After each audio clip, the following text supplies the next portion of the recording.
Hey guys, I'm Chris. Hey everybody, I'm Robert. And we're the Film Flamers. And it's time for us to shoot the flames like we do at the start of every month. And August is really special for us because it's our anniversary month. Yeah, 3 years, right? 3 years. 3 years of the Film Flamers. Hope you guys aren't tired of us yet. Like we are. I'm sick of myself. Wow, 3 long years.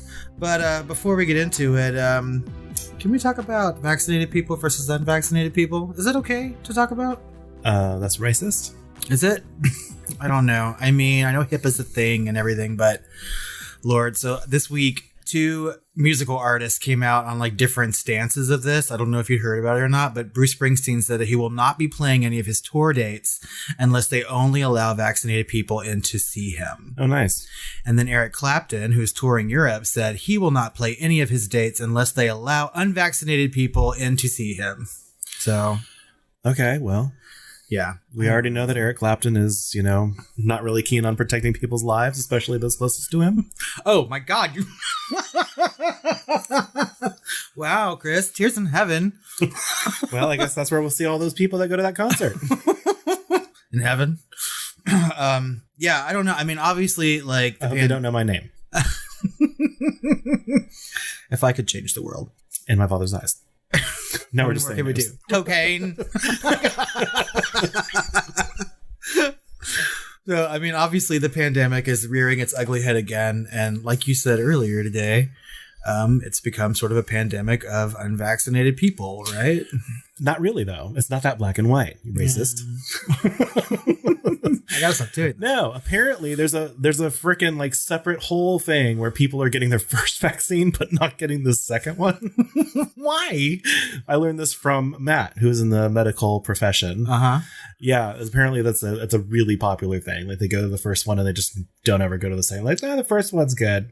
Why don't they just get the Johnson & Johnson? I don't know.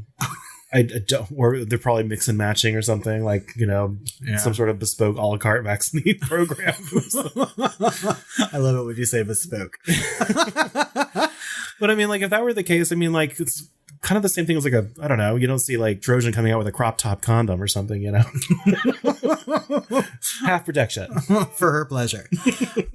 Yeah, I don't know. I mean, like, obviously everyone has their own belief and whatnot, and this is America, and you can choose whether or not to get a life-saving vaccine or not. But how do you feel about that? Where do you land on the whole authoritarian scale of things as far as forcing people to take vaccines? I say give it to them. Yeah, I'm kind of that way too. I mean, I have no qualms in saying that. I don't want to prove the radical right correct, but this is called social engineering, right? Mm-hmm. Because like my knee jerk is to let the unvaccinated people just have their choice, survival of the fittest, Darwin, words and all that. But at the same time, the longer that this virus is out there in the wild at scale replicating, the more likely that it's going to mutate into a variant that could overcome our vaccines. Yeah. Well, I mean, people who've been vaccinated are getting sick, they're catching the virus, but I mean, obviously the symptoms are different and way less severe. And, some people are just completely asymptomatic and they just test positive, right? And obviously with the vaccine, they're not replicating enough virus in their body to pass it on to other people. So we've done our due diligence. Yeah, well, even some of the oldest population or some of the people that are most sensitive to this sort of thing, even when vaccinated, they can have severe consequences from an infection, right? It's greatly reduced from the vaccine, but it's still not a thing. So it's like unvaccinated people are pretty much going to get us all fucking killed if the governments just don't take charge. Yep, this thing will become something that only Stephen King could dream about. Oh my God. Yeah. So, I don't know. It's the end of times, people. So, stupid. The Film Flamers encourage you to go and get a vaccine if you have not as of yet. Yeah. They're free. And if you disagree with us, bring it. Let us know in the comments. Yeah, why not? I mean, like, I'll talk about it. Call our hotline. Yeah, 976 or whatever. Evil. I don't know. That's not the right number. 972-666-7733. That's right. Leave us all your vaccination comments, please, and we'll delete them immediately. Okay, that's enough about that. On to the fun stuff. So we got a review. We did. And this one's from Britain. So, do you want to read this one? Sure. This one's from Fraser M86 from Apple Podcasts, like you said, in Britain. And it's titled My Favorite Horror Movie Podcast by a Country Mile. Having struggled to find a horror movie podcast that I found consistently entertaining and interesting episode after episode, the Film Flamers hits the bullseye for me.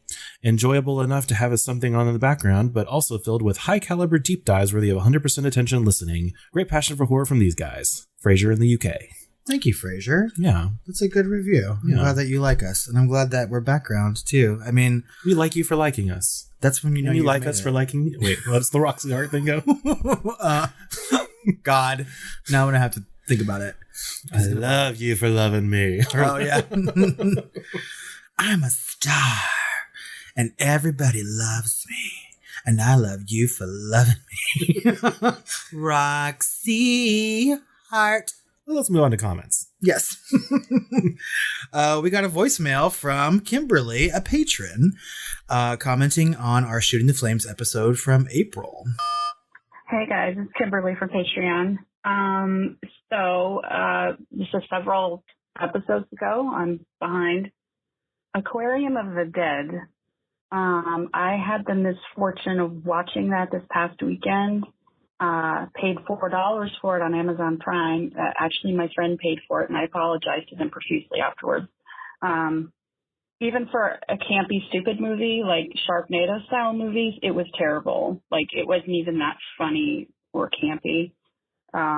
It was just basically a bunch of idiots running around peeling starfish off their faces. You hardly got to see any zombified animals at all, and it overall sucked, even for camp. So that's my take on that. Do with it what you will. Keep up the good work. Talk to you later. Bye. So here's what you do. You check to see if your state has Delta 8 legal. You take a couple gummies. Yes. And then you enjoy a movie like Aquarium of the Dead, which we think gave 2.5, 2 stars, something like that. Yeah. But still enjoyed the fuck out of. Yeah. So we talked about the trailer back in April, and then we had the fortune to watch Aquarium of the Dead together, right? Mm-hmm. In an altered state. So, and that really makes the movie enjoyable. I mean, I know, yes, it's not a good movie, and we'll probably talk about this on a Hot Takes episode at some point, but if you're really high, it's kind of funny. So, I mean, it's funny how bad it is. Yeah, just watching Vivica Fox try to get to a control desk and react to things on a monitor by going, oh.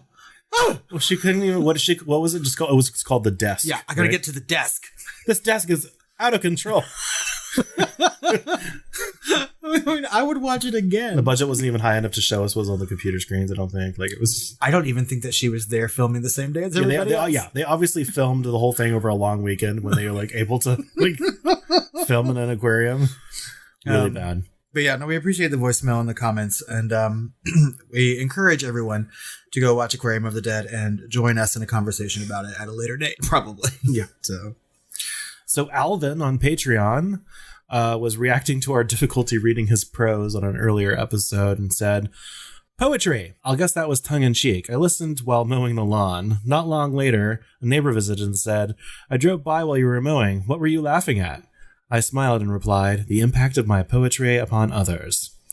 Welcome to the new patrons. Please gift us now your musings. Meter and verse optional. Yes, Halloween Kills trailer makes it look a fun horror ride. High hopes. Thanks for the episode, fellows. Onward to alien encounters." Back to yard work. And then later in response to our response to that post, he said, "Poetry adjacent." We got a comment from Nikki over on Patreon regarding our comments about her and whether or not she would nope out of What Keeps You Alive. And she said, "I love when y'all call me out. We did both suck our teeth when she went back, but at that point I wanted to see the comeuppance, so I was willing to stick with it. I will say it led to a very good conversation about revenge and trust with my hubby after the first gasp from the cliff moment." Yeah, it is a conversation starter. Yeah.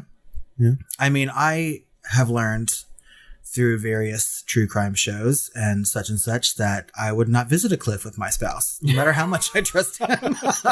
Let's go to the Grand Canyon. I've never been there. We did that, actually. I was like, let's stay far back and look at it. You never know what someone's going to get mad at and just push you right over the edge of that cliff. Also, Nikki gave us another comment about our Alien and Aliens continuation. And she said, can't wait for the continuation of Alien. I just watched Alien and Aliens with my BFF. It was her first time. And I love the reactions of a first-time watcher. We plan to watch 3 and Resurrection just to round it out. She has seen Covenant and Prometheus, so I was appalled that she hadn't seen the originals. And then later in a related post, she said, ooh, I love your fun facts on the deep dives. I haven't seen Alien 3 or Resurrection in a while, so looking forward to going back to them.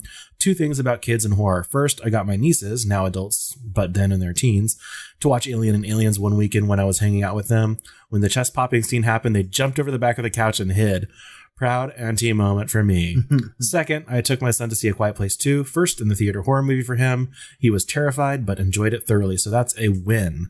I think I responded to this on Patreon. I would love to witness a first time, like kids like hiding, jumping behind the couch when that happens, just living vicariously through a first watch like that is so awesome. I know, because you could never go back, right? Because I remember how I reacted the first time that I saw it, and I kind of knew it was coming, because it had spoiled a little bit, but yeah, to watch people do that is amazing. Also, bravo, Nikki, for leading all these children to horror. She also commented on Patreon and said, this reminds me, I think there was a list of the best movies in an altered state coming out one of these days. Well, obviously, Aquarium of the Dead. Yeah, we're still forming our hypotheses on that list.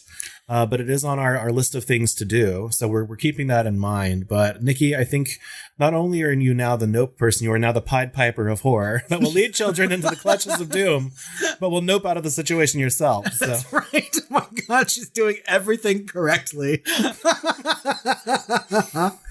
That'll probably be like a Patreon episode, Nikki, so stay tuned. She probably even tells them, be right back. While watching Scream? Yeah. Yes, that's your homework, Nikki. Show all the children in your life Scream, and then say, I'll be right back in the middle of it. And never come back. For our Patreon episode on Sebastian, Alvin sent us a very, very long comment that we can't read here because it's like 2 pages.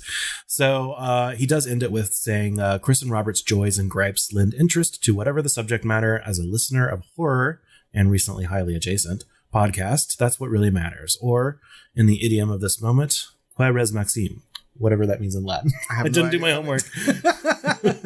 But he said, of course, I enjoyed the episode. I appreciate how your differences in personality and approach play off of each other. You're both more spontaneous than my nature normally allows. Your friendship and wonder at the history of gay cinema provide an experience of something as meh as Sebastian that is finer than the subject matter its own would warrant. The movie is like a bowl of unsalted crackers. Munch those crackers in delightful company, and poor fare becomes mini feast. Finally, the real horror was the typos in my original posting, now repaired. Content unchanged, but now readable. Long day. I was fatigued last night. And so I responded to that and said, I just lolled at the whole crackers, unsalted crackers. And he said, I should clarify. In terms of story, plot, and character development, it's like a bowl of unsalted crackers. I think we could all agree it's plenty salty and how it plays and portrays male forms. Is that a Brian Eno score enough to justify accolades? Because it's personal sin to pass up an opportunity to make a Bowie connection. Bowie first collaborated with Brian Eno for the former's 1977 album Low. The two worked together off and on over the following decades and remained email correspondents through Bowie's final years, Eno based in London, Bowie in New York City.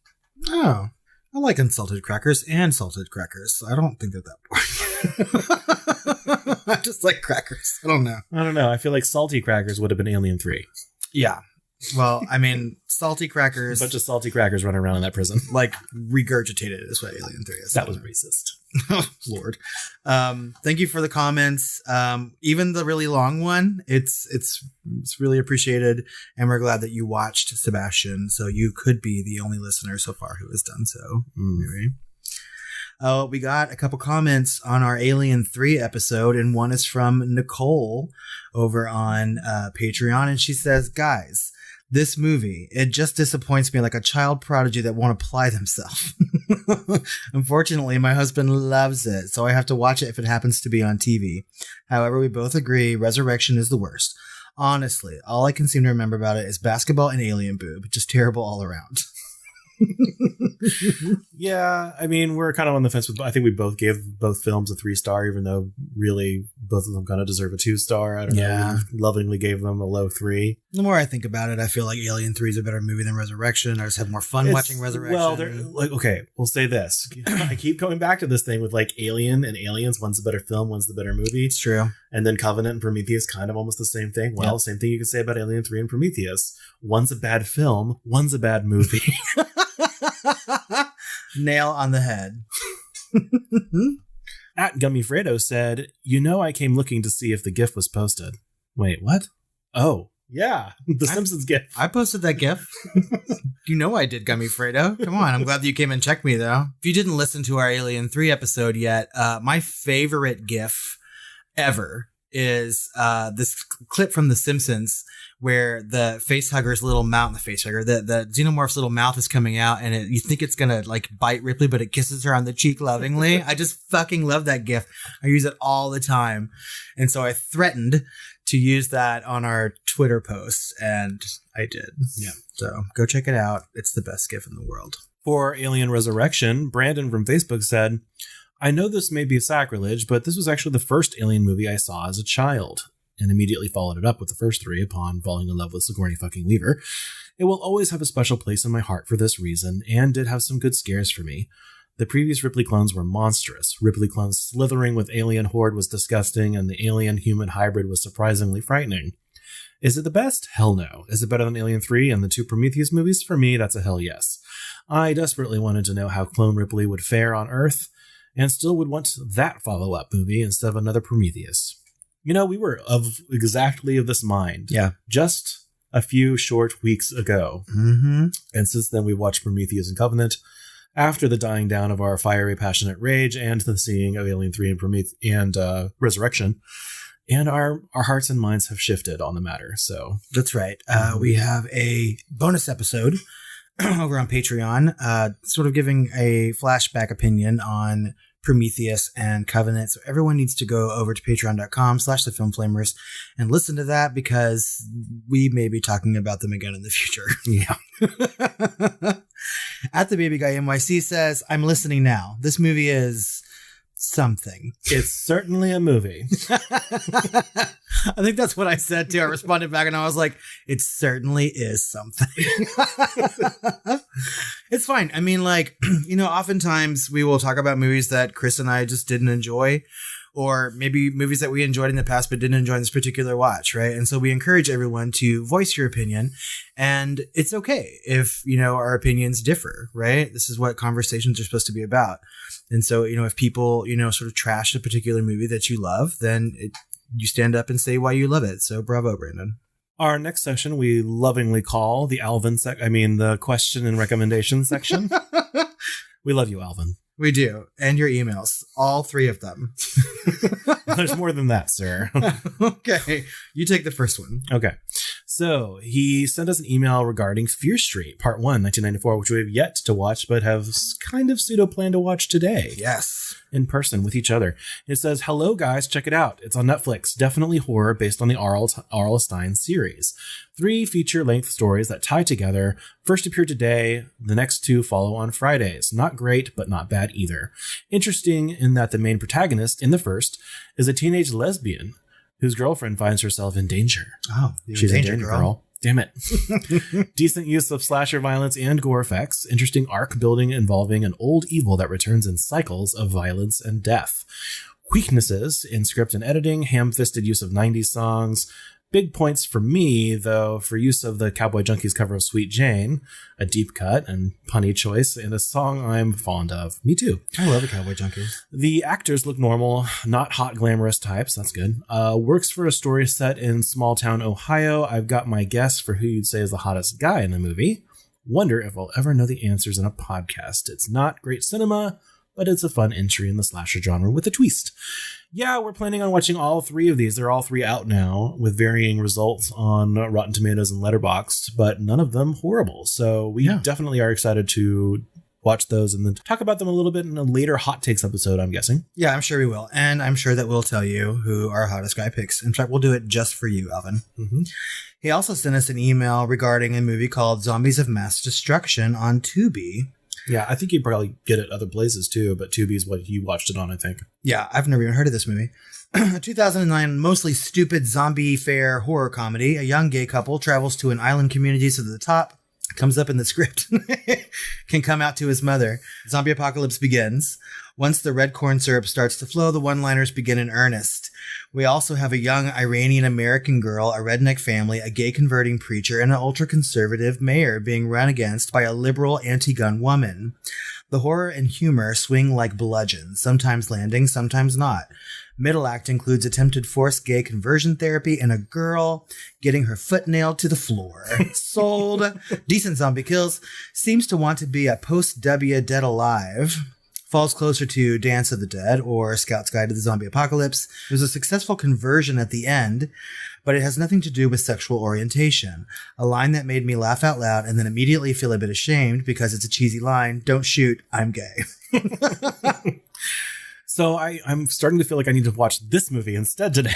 I know. I kind of feel like this is the movie that we should be watching. I mean, we just talked about like Gummies and Aquarium of the Dead, and I kind of want to watch Zombies of Mass Destruction. Please. God. And if the fact that he's a top comes up in the script, I mean, like, that's good. I feel like I'm starting to feel like Altered State is a different top 10 than like the dummy, like idiot movies like Sharknadoes and like the Aquariums of the Deads and stuff like that. I mean, that's the thing, though, is that like, yes, on a list that I would create, there would be movies that are really neat to watch stoned, and then also movies that would make me laugh when I'm very stoned. Yeah, like two different things. I don't know. We're still like forming that around.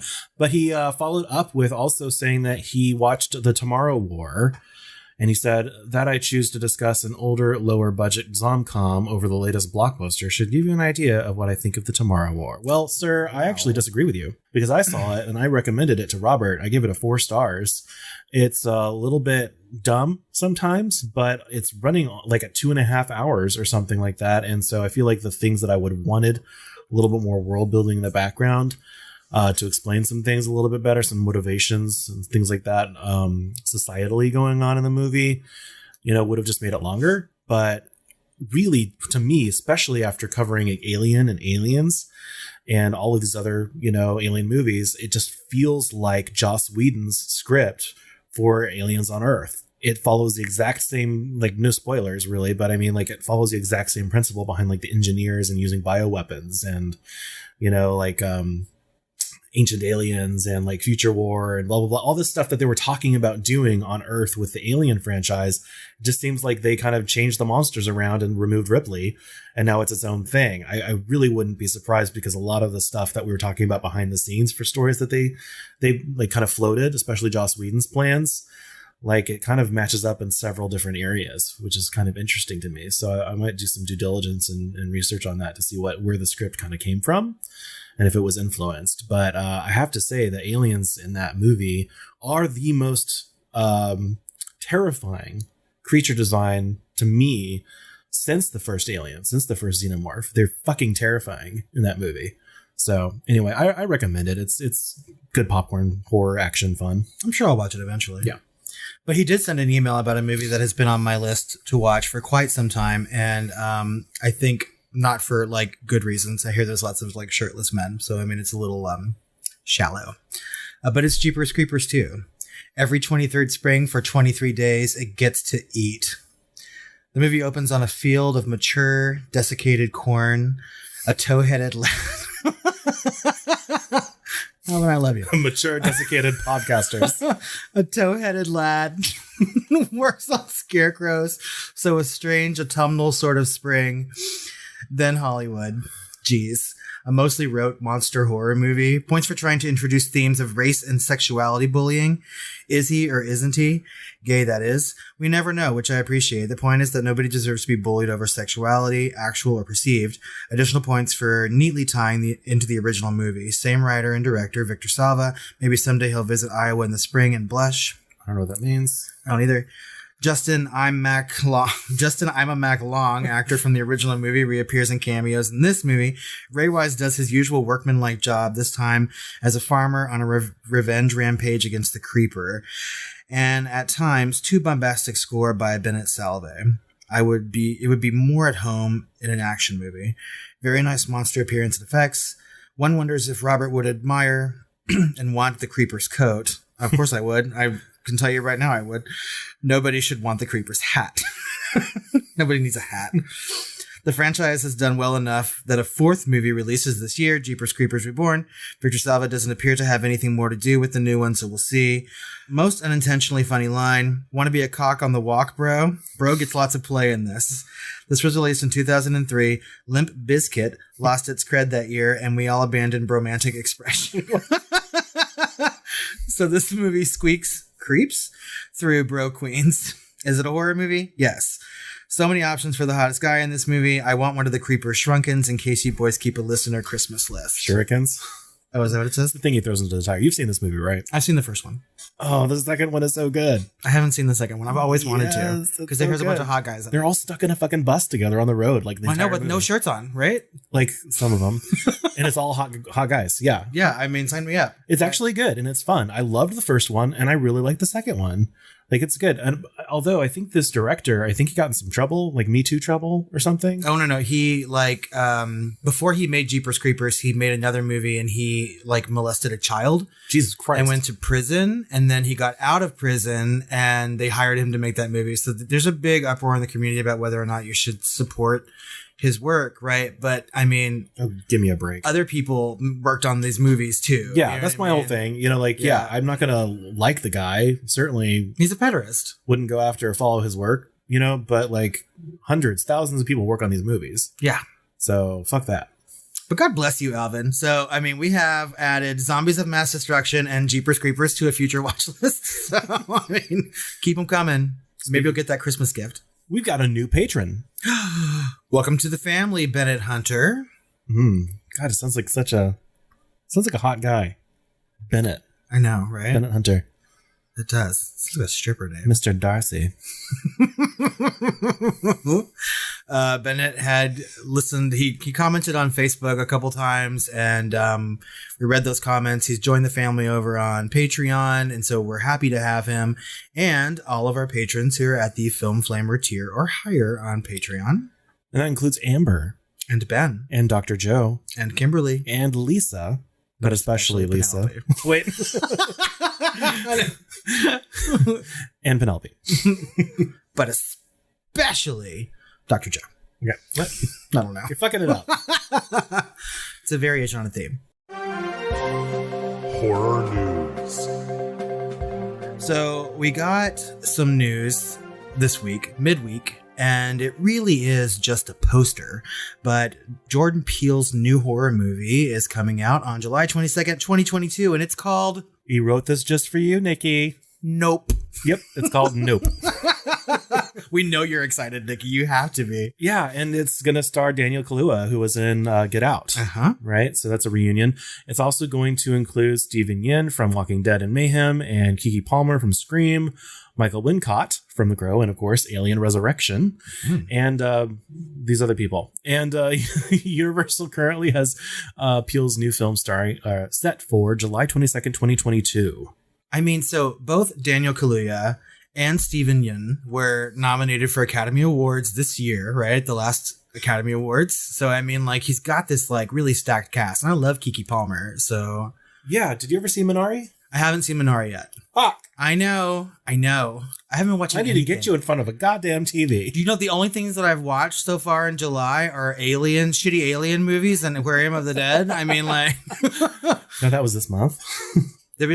Well, okay, then just shitty alien movies, I guess. Thank God I watched 2049 with you, because otherwise my track would be really shitty right now. It's not very good summer watching. But yeah, I can't wait to see Nope. Well, I can't wait to see a trailer for Nope. I can't say I can't wait to see it because... the poster looks really good. Yeah, it's neat looking, right? And I like the cast, but I mean, we said the same thing about Us. Yeah. So, and I know that we need to revisit Us because I've only seen it the one time. Yeah, I need some distance between it and Get Out, and then I can probably appreciate it more. And we could just Prometheus it, you know? Yeah. So we can covenant it. So we've also got more news for the Vampire Chronicles TV show, which is apparently, which I guess I didn't get what they were putting down last time we mentioned this, but it's going to start with Interview with a Vampire, and it's going to be an 8-episode series with an eye toward 2022 debut on AMC and AMC Plus. So what that means to me is that because they're doing Chronicles of the Vampires and they're also doing Mayfair Witches, which leads me to think they're actually going to do like 8 part miniseries for each of these books, which is fucking amazing. Yeah, it means I need to start reading. I cannot wait for that. But they got a new director because a lot of their projects over at AMC are very director led versus like a showrunner, you know? And so they got Alan Taylor, who directed multiple episodes of Mad Men, including the pilot, as well as Game of Thrones, Sex and the City, 6 Feet Under, Deadwood, and Boardwalk Empire, as well as The West Wing and Lost. Take all those movies or take all those shows and put them together, and they're basically the Vampire Chronicles. So it sounds good to me. I mean, he was an obvious choice. Yeah. I mean, but like they chose Darabont to do The Walking Dead, and look what that turned into, you know? Yeah. So they do really good by choosing directors to be showrunners as well. Yeah. So I also didn't realize that's what they were doing with this TV series. I thought it was just going to be some sort of continuation of a character or whatnot, but I'm just really glad it's not going to be like 3 episodes of this book, next 3 episodes of that one. No, this is going to be a full 8 episodes. And I'm guessing 6 to 10 episodes per book. Maybe they might combine some. I don't know, but damn, that's going to be awesome. I've only read the first book, so I need to continue reading these before these shows come out. Because those things have been on my list to do for a long time. I absolutely adore the Vampire Lestat and Queen of the Damned, which are the other 2 of the first, trilogy kind of, and actually like them way more than Interview with the Vampire as far as the books are concerned. Really? Yeah. I love Interview with the Vampire. I think it's an amazing novel. Yeah. So we also have some new news on the Alien TV show, which will feature some class warfare with xenomorphs, right? So this is something that's happening over on FX. And the showrunner over there is the same showrunner from Fargo, right? Which is sort of the anthology series involving like Coen Brothers movies. And it's Noah Hawley, right? So, and I've seen a couple episodes of Fargo and it was really good. Yeah, it's supposed to be extremely good. And I need to see that too. It's on my list, or should be. And for a couple of years now, I think we've been talking about watching it. But well, there's a couple Alien TV series that are in the works. This is just one of them. There's another one that's coming to Hulu. Right. And so there's multiple Alien TV shows. Yes. I don't know what they're going to do with the storyline and as far as that goes, or what the franchise is going to look like after this. But movies. Yeah. But Disney owns Fox, which is FX. And they also own part of Hulu, I guess, or they have a sister shows on different networks. Yeah. We're just different. I don't know. Maybe one will be like animated or something. Like, I don't know. All I know is that Ripley is not a part of any of these. Yeah. So I don't know. We'll see. But this one is supposed to deal a lot more with like the Paul Reiser type of character, like Burke from Aliens, where it's like the middle management that's making all these shitty, dehumanizing decisions and watching their comeuppance ritualistically. So it'll be fun. Okay. Yeah. I would enjoy watching that.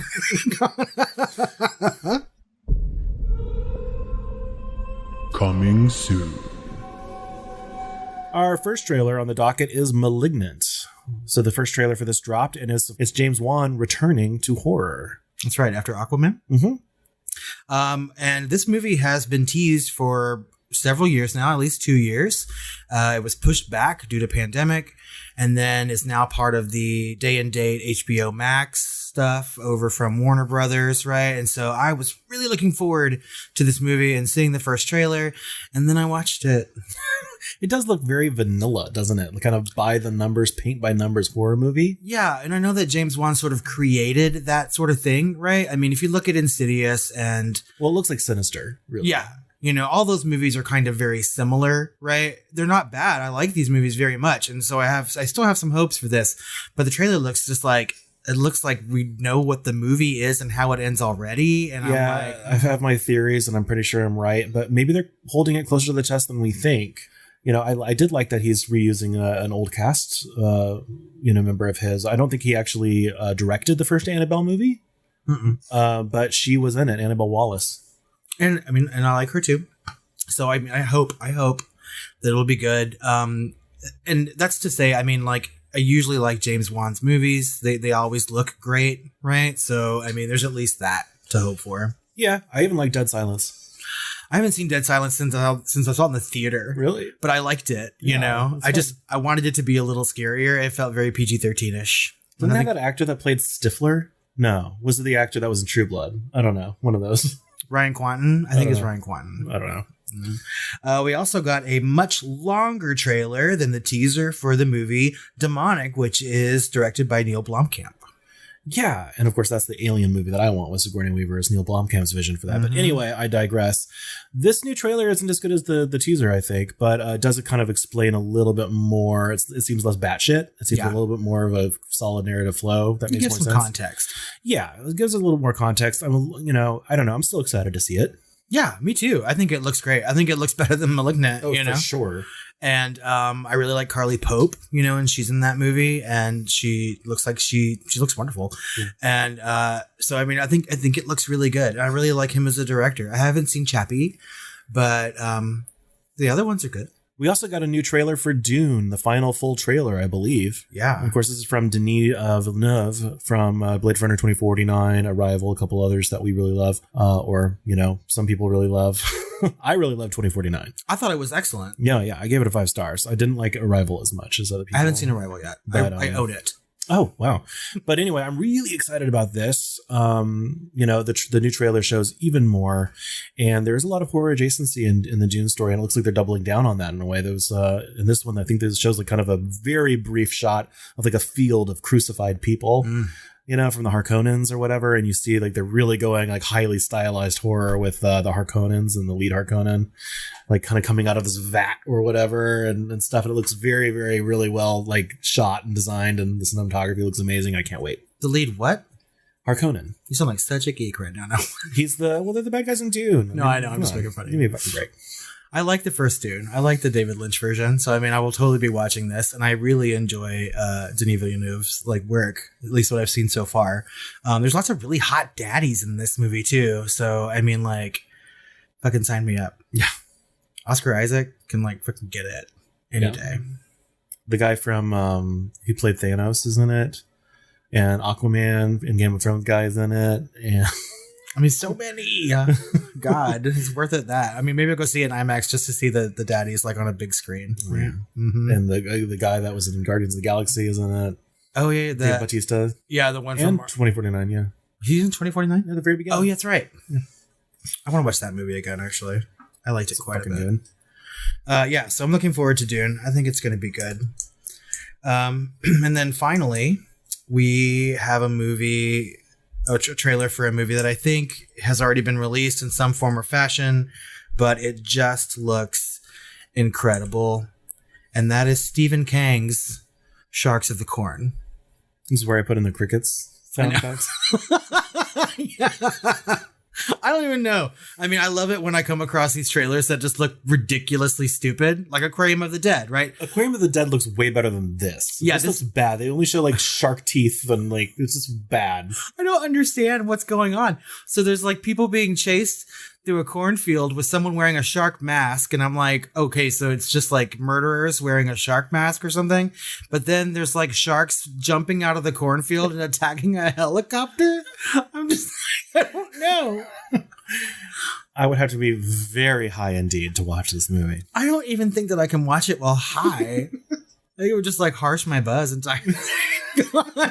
So I don't know. Everyone go to our show notes. You can find all the links for these news items and trailers, and you need to click on Stephen Kang's Sharks of the Corn and just let us know what you think about it.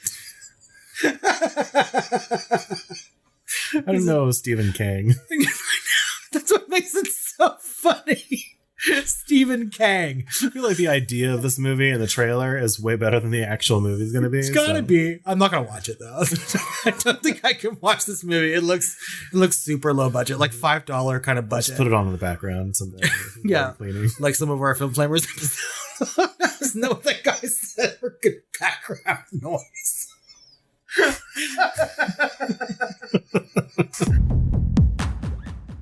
Well, I think that about wraps up this shooting the flames, Robert.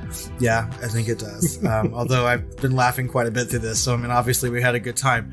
Let us know what you think about anything we've talked about in this episode. We love all the comments and questions. You can find us on social media at The Film Flamers on Twitter, Facebook, or Instagram. You can email us at tiredqueens@filmflamers.com, or you can call us at 972-666-7733. Give us a mouthful. Stephen Kang is standing by. We mentioned our patrons earlier, and we love it when people join our Patreon family. So head over to patreon.com/thefilmflamers. You can find our latest bonus episode on Prometheus and Covenant, as well as a special 2 bonus episodes coming out in August for our anniversary. And that will be Darkman and Dick Tracy, which I believe now is tied in our poll that we sent you for which horror adjacent blockbuster fare would be worthy of listening to. That's right. They're tied now. They were like neck and neck for a long time. So yeah, so 2 of those episodes coming out. We hope you guys go over there and check it out. We had a review this month from Britain, and we'd like some from America too, guys. So head over to iTunes or Apple Podcasts and leave us a review. We'll read it on the next Shooting the Flames. Or Germany, or Canada, or Zimbabwe, or India. Yeah, I don't know why I said that. Like, we need it from America. I'm happy to get any review from anywhere around the world. Yeah, they're all of equal value. We appreciate all of you. We need some reviews from Tonga. No, specifically from that one guy. Yeah, we need that one oily man from the Olympics to like leave us a review, or just fucking call our hotline, please. Anyway, Robert, I need to go put on an episode of the Film Flamers for background music so I can fall asleep and have some sweet dreams. I don't know why I got so fucking goofy toward the end of that episode. I'm not even drunk. I'm like blame Stephen King. It's Stephen King's fault.